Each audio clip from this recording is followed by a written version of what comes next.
When you're a competitive athlete, you learn very quickly how strong you are or how energetic you are, all of those things. But it could very well be that there's a lot of people who have an equally as good a body as you have, that performs just as well, that is as muscular, let's say in bodybuilding, there's exactly the same kind of, proportions in all of those things. So the question really is what puts you over the top? It is the mind that really creates the body. It's the mind that makes you really work out the 4 or 5 hours a day. It is the mind that visualizes of what the body ought to look like as the finished product.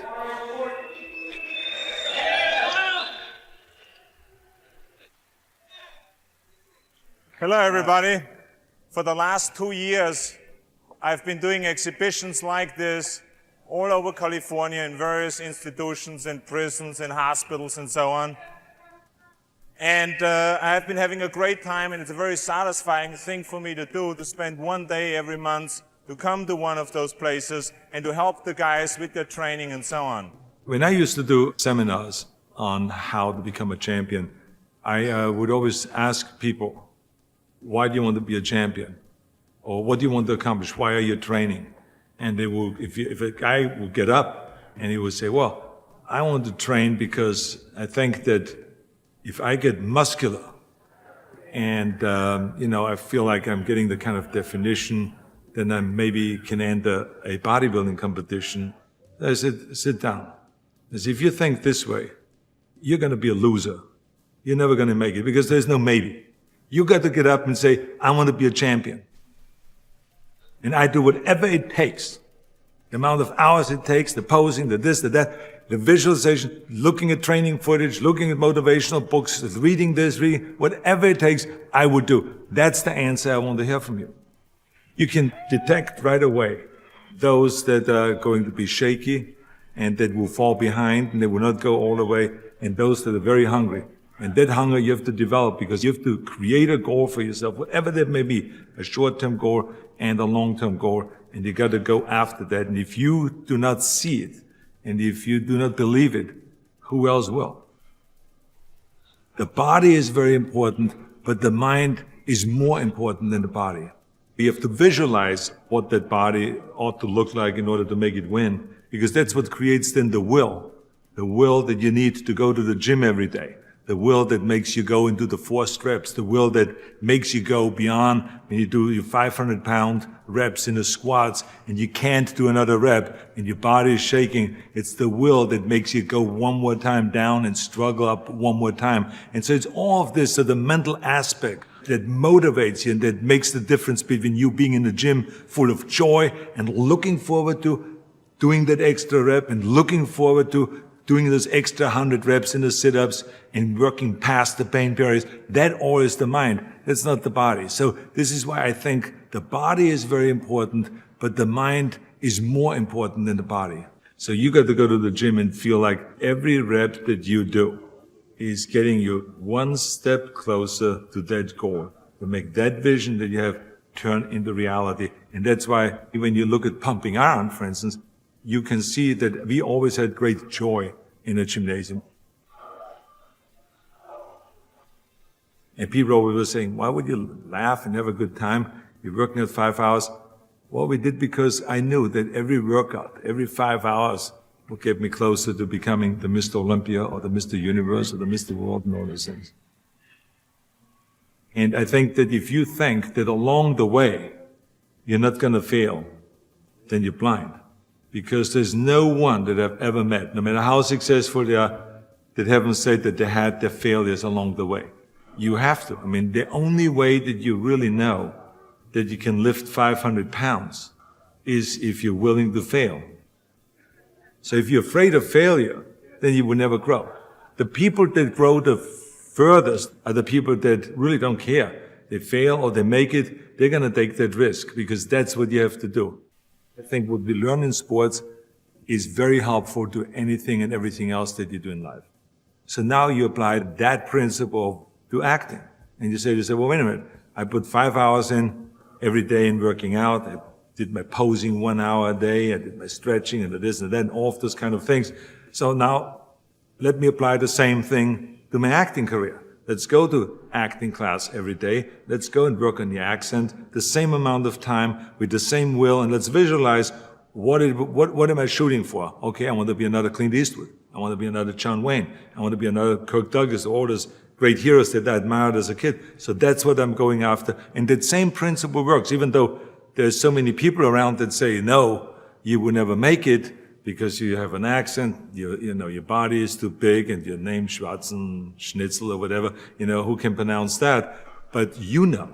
It doesn't matter if anyone else knows and if anyone else believes in it, but you know. And that you know that principle of visualizing yourself as a star will work, and all you have to do now is go towards that vision. I've retired from bodybuilding in 1975, and I signed a series of Conan movies. Here I was, big studio behind you, budget $20 million, of course, which was in those days is an equivalent of today, $150 million. I was going to Australia to be a judge at the Mr. Olympia competition. But then all of a sudden, I thought, I should compete. I think the competitors felt very disappointed. So they felt kind of, why would I do that? Why would I take that trophy away from them when I have everything else on the plate? And so I think there was disappointment there. And, I just felt, well, that's something that I need to do. I felt very strongly about it. And so I competed. So now you apply that principle in my political career.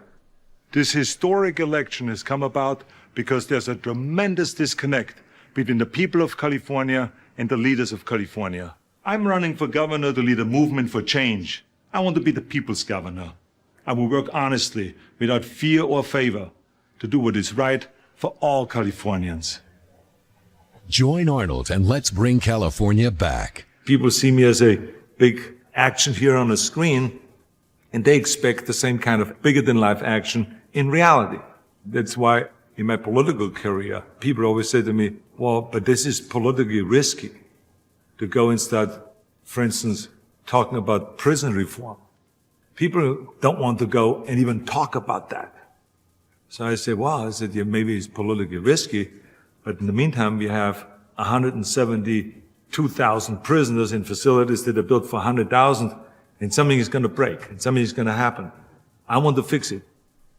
I feel very strong that I can bring people together. I feel very strong that I could unite Democrats and Republicans, all of those things. And I knew exactly what needed to be done to turn the economy around, to bring jobs back, to bring businesses back, to reform, workers' compensation, to do all of those things. I knew there's certain things that we have to do to turn the economy around and to make people in California feel like that this is, in fact, a golden state. And true enough, after I have announced and after I ran and after I won, all of the things that I've planned became a reality. I always use bodybuilding as an example for a lot of things that I do. If it is talking about the budget, if it's talking about the environment, if it's talking about prison reform, somehow I always get in my experience of what I've learned in bodybuilding and then somehow tie it in of what I'm doing today. I have learned a tremendous amount, and every day still is a learning experience. Bodybuilding has come a long way in the last 2 decades, from being an underground subculture to being something that's accepted in the general population. Everybody wants to see an improvement in their physique. And we took on bodybuilding to perform better in our sport. But we became muscular, and we were so proud that we decided to forget about the wrestling and the boxing. We're going to take up bodybuilding. The sport of bodybuilding was different than any other sport. Some sports have an on and off season. But when you're training to be a bodybuilder, you're always on. I think that as an athlete in sports, you get from what you put in. And changing the human body is not something you do overnight. And it doesn't come in a pill or a potion. If you're not disciplined, then you're not going to have success, period. Let's say from the beginning, if I start a young person out, I would make sure that he knows what he's doing and why he's doing it. And then also get a feel for his body. What's going on? How do you feel? All of that is important when trying to build a good quality physique. If you're starting out, you really do need some knowledge. The science behind it helps understand why something's working, why something is not working. Well, when I started bodybuilding at 17 years old, we didn't have all these magazines, whereas in today's market, there's so much misinformation and confusing information. It's almost too much that you forget about the basics of eat, sleeping, and training. In order to achieve, you got to believe in yourself. So if you don't have any goals set, then it'll never work out for you. Something has to drive you to the gymnasium. Something has to create that will and that hunger that continuously makes you push and go beyond of what we call the forced reps or the pain barrier. You have to look at yourself at some point in time and take inventory of what it is you're trying to do, how it is you want to appear, and what it is you want to promote. I'm a product. You need to visualize, what am I shooting for? And also get to visualize your goal of what that body ought to look like in order to make it win. You train all year for one moment in time that might be 2 minutes, 3 minutes maximum. It better be the best 2 or 3 minutes of your life on stage, and you better come prepared. You have to be mindful that you have to give the body quality nutrition. You cannot build a quality physique by giving the body junk, because there's no such thing as quality junk food. And there's certain foods that will build, certain foods that will bulk, certain foods that will energize. There's no written rule book in bodybuilding that if I just do this all year round, I will look like that. It's a day-to-day process. It starts out with making a decision about your calorie intake versus your calorie expenditure. Calories are a measure of energy your body uses. If you take in more calories than you put out, you're going to gain weight. If you take in less calories, you're going to lose weight. That's just an energy law. You want to be mindful of it, because if you take in foods that's high in fat, then it's going to be stored as fat and it's going to come back to haunt you. Once you decide on your calorie intake, then you decide what nutrients you put together in what ratios: 50% carbohydrate, 40% protein, and 10% fat. If you wanted to gain weight, you want to just have a little bit more carbohydrate than protein in that daily intake. If you want to lose weight, then a little bit more protein, a little less carbohydrate. A bodybuilder might like to gain muscle, but also keep his body fat down, because we've all got muscles, but if we carry a layer of body fat, nobody's going to see them.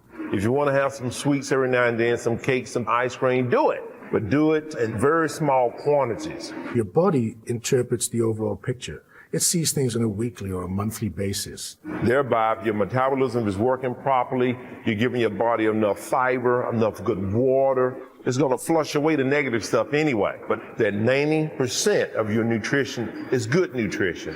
My philosophy is you can't flex it, don't carry it. Because a lot of times we don't eat properly enough to get everything we need out of the foods that we're eating. Vitamin C, vitamin B, and vitamin E have a little extra importance for people who work out on a regular basis. I suggest if you're going to bodybuild, you go see a doctor and get a complete blood panel so you know exactly what your body needs. I would always advise using the basic fundamental exercises that can help establish the foundation. Because before you can go to the next level, you got to get the foundation right first. You have your basic movements, which is, you're talking about chest. Let's go with bench presses first.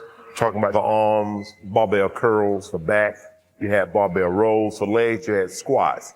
The most successful bodybuilding regimes is a split training regime so that each muscle group is worked maybe once every 5 to 7 days. I would group different body parts together, such as bicep, chest, tricep, calves, abs on Monday. Tuesday would be legs only. Wednesday would be back, shoulders, calves, abs. Thursday would be off. Then I would start the cycle again. And I usually recommend that each muscle group is hit hard once a week. So that gives you ample time for rest and recovery and growth. So you're talking about a weight training regimen that uses, say, 6 to 12 reps with as much weight as you can safely handle using the correct technical form. So you increase your activity level and your intensity level as you get further along in your training. Muhammad Ali many times said that he starts counting his reps and his sit-ups after he feels pain. So the first 300 reps or 100 reps or whatever he has done, he didn't count at all. I think when he almost couldn't do anymore, that's when he started counting the reps. The principle I advise is train to stimulate, not annihilate. The energy in the muscle is used up after about an hour of exercise. Doesn't matter what exercise you do. The more intense the workout is, the more effort your muscle has to generate.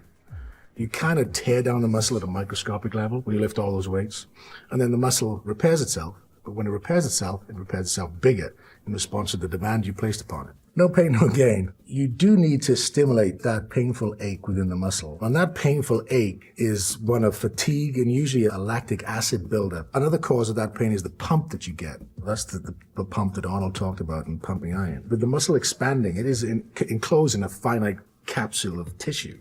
As it expands, that's also painful. The pain of injury is different. It's a sharp, sudden onset, intense pain that, doesn't go away when you stop the set. Any good athlete has to learn to recognize that distinction. There's several things that you can do to avoid injury. Probably the most common mistake is lifting too much weight. You put too much weight on the bar, it's more weight than you can handle, and you take it off and bang. Another way that people get injured is that they fail to warm up. You can't just walk into the gym, lie down on the bench press, and put your maximum weight on. Another reason people get injured is that they overtrain. You should never wake up the next morning, you're raw and you're sore from your workout. If that's the case, then you're overtraining. The energy in the muscle is used up after about an hour of exercise. Doesn't matter what exercise you do. You don't grow unless you rest. If you think about it, the only time your body really gonna utilize the nutrients that you're putting in is you gotta rest. The science indicates that it takes about 5 to 7 days to repair the ultrastructure micro damage that occurs in the muscle. So like if you work out chest on a Monday, really it's not really going to be fully repaired until maybe Friday. There are two kinds of rest that you can consider. You could consider the rest between sets, between exercises, and the rest between workouts. And so the rest interval, I think, within the workout has to be the shorter, the better. If you want to gain muscle, you need to be in and out of the gym within an hour and hit that muscle as hard as you can. Pack your bag, go home, grow. As a bodybuilder, your appearance is more important than any numbers. What you see in the mirror is what the fans and the rest of the world are going to see. And if you're not happy with what you see, then you've got to go back to the drawing board, put on the sweats, get on the treadmill, and change your diet to achieve that look. And you can actually see the difference on stage for the guys that look at the mirror and the guys that look at the scale. You can have all the muscles in the world, but if you can't show it to the judge, then you don't have anything on stage. So many of the bodies look very much alike, so it's a matter of opinion with judges. So the question really is what puts you over the top? You've got to have a nice, rich, dark tan. They have tanning agents.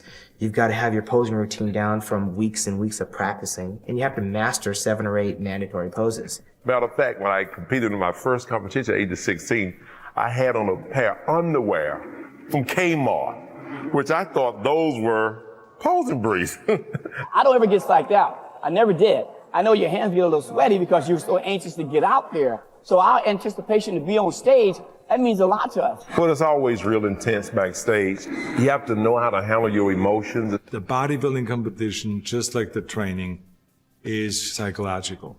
The way you walk on the stage, the way you act on the stage, that is the time where you have to smile. That is the time where you cannot shake. That's the time where you totally, with confidence, and just stand there and you look down at the judges and kind of communicate with them and says, you know it. You know to give me that vote. They see in your eyes that you can taste the victory. Anybody can lift weights. Not everybody can be a champion bodybuilder. Most people, when you train hard twice a day, 4 hours at a time, same foods, 6, 7 days a week, they can't do it. It's just too hard. To be a champion in any sport, particularly bodybuilding, you need a lot of determination and confidence. But this does not only come from wanting something, it has to come from within. When you've worked hard and you've given your very all in the previous months, training, diet, working on that posing routine and so forth, day of competition, it's a piece of cake. You say, okay, world, I've worked hard, here I am, here's my stuff.